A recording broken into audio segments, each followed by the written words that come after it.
And eventually I just had to go with it.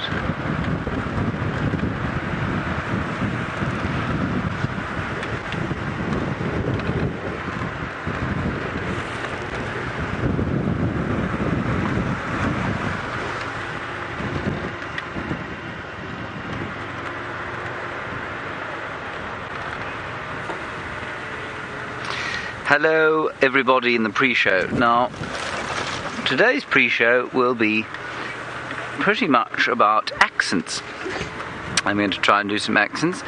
This is because Rebecca is currently reading George Orwell's 1984, which regrettably I must admit not having read. And she's reading it aloud to various members of the camp. Well, to David.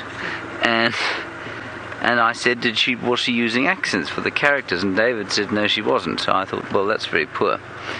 So I thought we'd start off with some Russian. Because if you are talking about communism and the allegories to communism, perhaps you need to use Russian accent. Because, of course, they were the inventors of communism. Now, this is the best Russian accent I can do. We do have a Russian in the camp, but he is virtually silent. He almost says nothing at all. So we have to talk to him like this in order to make him talk back to us. That is Alex. Alex Voznyosisizepatyskovich. I think that is his name. But no one knows what his name because he didn't tell us. Then we have a man from Delhi in India. And he has got a beautiful accent. It is very nice to talk to him. I find it very soothing. I find it very calming to talk to Anwar. Anwar is also on the tech team. So Anwar says he's not from Delhi, he's from Calcutta. Of course. I'm sorry, Anwar. Anwar and I do driving lessons once a day, and while he is driving, I am learning his accent, or trying to.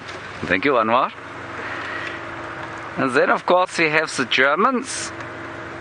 Ein, zwei, drei. I don't speak any German at all, but I can say words like Brandenburg Gate und Berlin und Hamburg und kannst ich bitte eine Flasche Wasser haben? May I have a glass of water, please? That is my German. I like to talk in the German accent, especially when I am angry or trying to get my point across. I find that this is a very effective way to make people listen. If you say to them, listen to me, I'm talking to you now, they will listen if you say it in this accent. Of course, if you are actually a German and listening to me, you're probably thinking, what a total idiot, which is fair enough.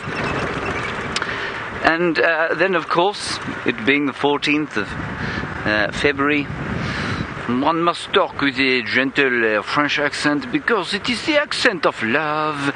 One can imagine giving one's beau a bouquet of flowers and expecting a little kiss in return. That would be nice. And then if you are getting really into it, you can just drop the odd into what you are saying. So, bonjour my love, how are you? It is nice to see you, that sort of thing. It just gives it a bit more oomph. You know what I mean? That is the French. Of course, also there is the Irish, and I managed the Southern Irish accent all right. Of course, it's a mix because if you're from Ireland, it sounds different depending on which part of Ireland you're from. So this is kind of just a generic Irish one, and I quite like it because you can do the pikey. You know what the pikey is? The pikey is like a gypsy, you know, talk very fast, talk like this, and talk about dags, and talk about things that we're going to do.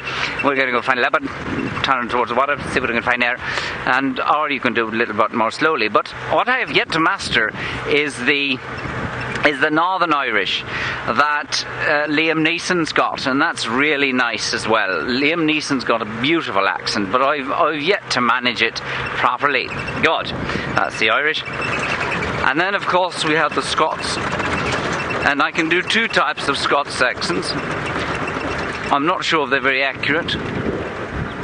One is the gentle Edinburgh Burl, which is very attractive to listen to, and the other is the Glaswegian, like Billy Connolly, who says, "Get out of here." Billy Connolly also says naughty words. We're going to see you later. We're going back to Jimmy, who's got some proper animals. This programme features live coverage of an African safari and may include animal kills and carcasses.